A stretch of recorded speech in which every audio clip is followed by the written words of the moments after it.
दिल्ली में हुआ 2000 करोड़ का महा घोटाला। सीएम रेखा गुप्ता ने जारी की ऐसी रिपोर्ट। हर्षद मेहता भी मानता सरजी को गुरु।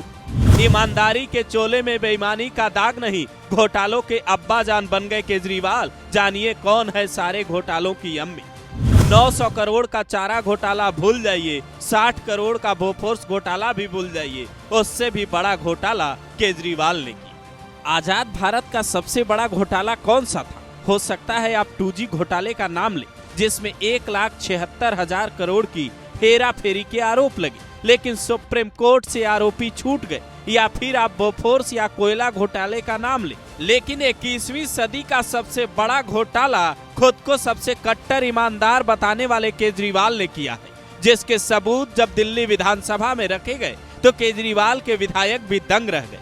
कैग रिपोर्ट में इस बात का जिक्र है कि प्रतिबंधित इलाकों में सही समय पर दुकान न खुलने से दिल्ली को 941 करोड़ रुपए का घाटा हुआ।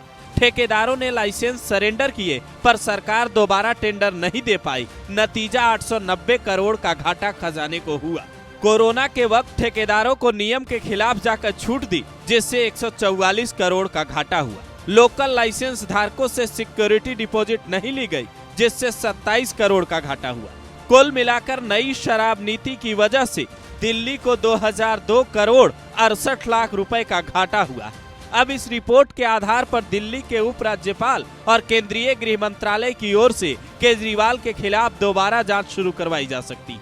क्योंकि इस मामले में गिरफ्तारी पहले ही हो चुकी है, इसलिए ये सबूत केजरीवाल को कड़ी सजा दिलाने के काम आ सकती है। जैसे लालू यादव चारा घोटाले के वक्त जेल गए तो कहा सब सियासी साजिश है, लेकिन बाद में जब सब कुछ साबित हुआ तो आज तक जमानत पर हैं। वैसे ही केजरीवाल की हालत भी हो सकती है। उनके ग्रह दशा 2026 में और ज्यादा खराब हो सकते हैं, ऐसे अनुमान कई ज्योतिष अभी से लगा रहे हैं। लेकिन कहते हैं कानून भविष्यवाणी से नहीं बल्कि साक्ष्यों से चलता है, और साक्ष्य ये कहते हैं कि केजरीवाल ने देश की राजधानी में घोटाला नहीं बल्कि महा घोटाला किया।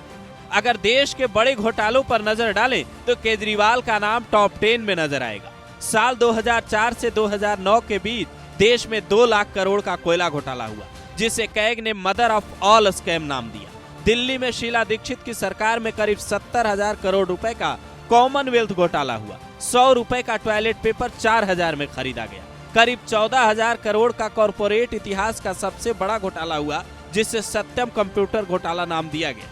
IPL घोटाला, तेलगी स्टाम्प पेपर घोटाला, चारा घोटाला और बोफोर्स घोटाले के बाद अब शराब घोटाला भी इतिहास के काले पन्नों में दर्ज हो चुका है, जिसके अब्बा कहे जाएंगे केजरीवाल और अम्मी कही जाएंगे उस विभाग के संरक्षक जिनके कंधों पर सही नीति बनाने की जिम्मेदारी थी, पर उन्होंने 2000 करोड़ का खेल कर दिया। अगर आप अब भी नहीं समझे कि ये घोटाला कितना बड़ा है और इसे महा घोटाला क्यों कहा जा रहा है, तो इसे थोड़ा आसान भाषा में और समझिए। केजरीवाल ने जो शीश महल बनवाया वो 45 करोड़ का, यानी 2000 करोड़ में ऐसे 50 शीश महल बन सकते थे। दिल्ली की आबादी करीब 2 करोड़ है, यानी 2000 करोड़ रुपए में हर व्यक्ति को 1-1 हजार रुपए मिल सकते थे। बीजेपी ने महिलाओं को जो 2500 रुपए देने का वादा किया है, उसके लिए 38 लाख महिलाएं पात्र हैं, जिन्हें हर महीने 2500 देने में 950 करोड़ रुपए खर्च होंगे। यानी केजरीवाल ने जितना घोटाला किया उतने में दिल्ली की 38 लाख महिलाओं को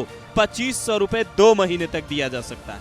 यानी ये सच है कि इतने पैसे में दिल्ली की तस्वीर और यहाँ रहने वाले गरीबों की तकदीर दोनों बदली जा सकती थी। पर आम आदमी के नाम पर सत्ता में आए केजरीवाल ने अपने शीश महल के लिए भ्रष्टाचार की हर हदें पार कर दी।